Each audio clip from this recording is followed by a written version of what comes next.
Like the Amazon and Congo basins, the Coral Triangle straddles the tropics, home to the greatest diversity of species on Earth.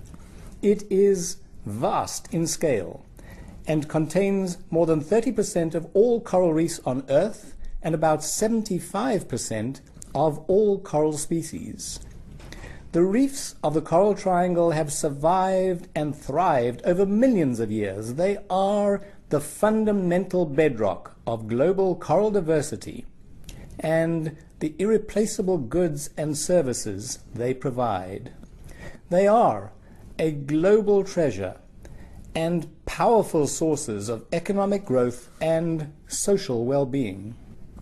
But they are also vulnerable, not least to sea temperature rise.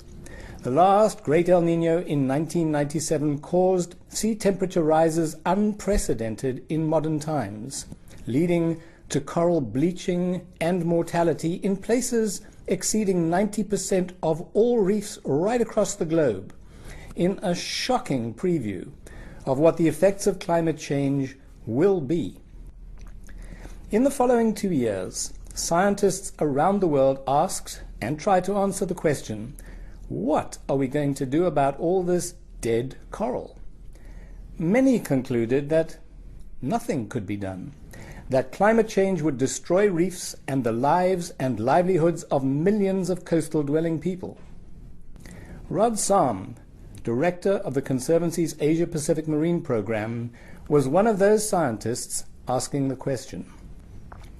After snorkeling over acres of dead coral, this time in Palau, Rod was swept by a strong current between two barrier reefs, over some fringing reefs, and then over shallow reefs in the mouth of an estuary. Rod noticed that, rather than all the dead coral on the barrier reef, he was suddenly seeing quite a bit of alive coral in the fringing reefs, and a great deal of alive coral in the estuary, covered in dirt with no color, but alive. It was then that he realized that scientists were asking the wrong question. The real question was, why did coral in one place survive, while the same types of coral nearby bleached and died? He set about answering that question, and in so doing made one of the most important breakthroughs in coastal marine conservation thinking in the last 35 years. Through Rod's extraordinary insight, we are now better able to predetermine which coral colonies are likely to be more resilient and resistant to the effects of sea temperature rise, to the effects of climate change. Those resilient reefs have to get priority protection in areas designed to survive, managed to last, and connected like strings of pearls along ocean currents to transport larvae that will re-establish life in dead areas over the millennia, from the great source reefs in the Coral Triangle, along staging reefs, to sink reefs across the Pacific.